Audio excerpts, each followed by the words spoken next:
नमस्ते, मैं हूं पायल रोहातगी। आज मैं आपके साथ कुछ पॉइंटर्स रीड करने वाली हूं, जो पॉइंटर्स का इस्तेमाल आप लोग कर सकते हैं if you want to file an anticipatory bail application. The concept of anticipatory bail has been dealt with under section 438 of the Code of Criminal Procedure 1973, through which both the High Court and the Sessions Court have been equipped with the discretion to provide such bail. ये मैं आप लोगों के साथ इसलिए share कर रही हूँ क्योंकि मैं थोड़ा बहुत legal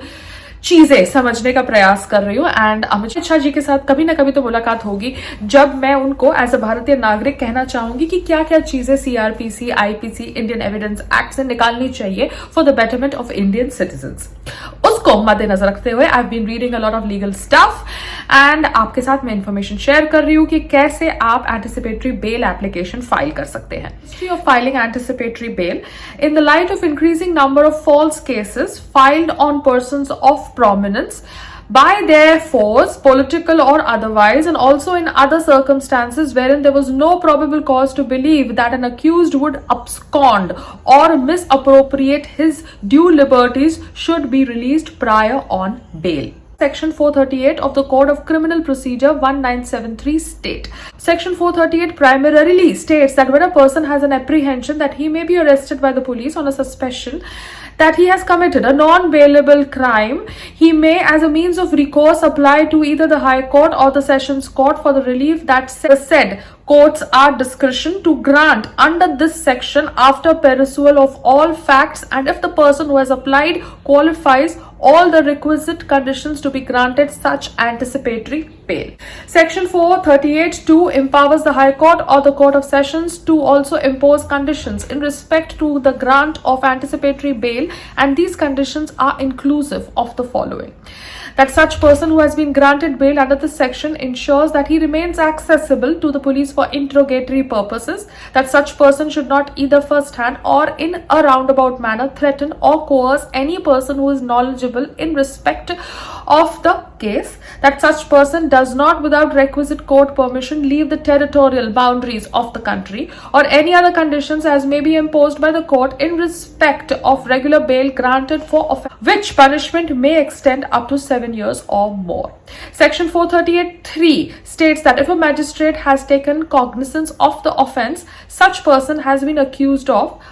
and decides that the issue of warrant is necessitated against the said person, he must produce a bailable warrant that is in line with the order of the court in respect of the application earlier filed by the person. What is the procedure for anticipatory bail? A careful reading of section 438 suggests that there are two forums which may be chosen by the accused to file his application, that is the High Court and that of the Court of Sessions. It is often advised that the accused chose the latter forum to file his application, for he has a second chance to apply to the High Court should the former court reject the application so made. What has to be included in the application? A checklist, affidavit of the applicant, brief description in respect to who the applicant is, his occupation and related particulars, and where he lives, which is important to determine jurisdictional issues that may arise. A list of all relevant documents to support the case of the applicant, copy of the FIR, the number of FIR which has been filed against the applicant, offences for which the FIR has been filed against the applicant, the case made against the accused must be summarized.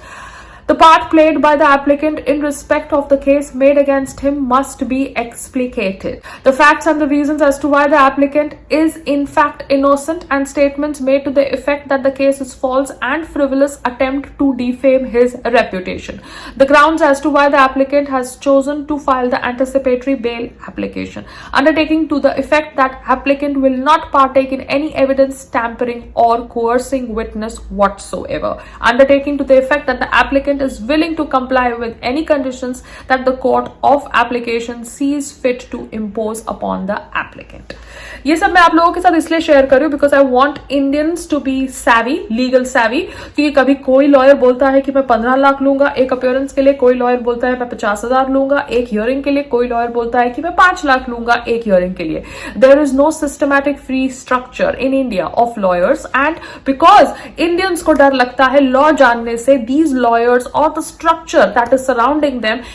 makes them exploit people who are even though educated but not knowing law. इसलिए I've been reading a lot of stuff on law so that we become atmanirbhar in terms of defending ourselves against false cases, and obviously meeting Amit Shah ji and telling him which sections in CRPC and IPC and Indian Evidence Act need to be amended. Namaste, Jai Hind.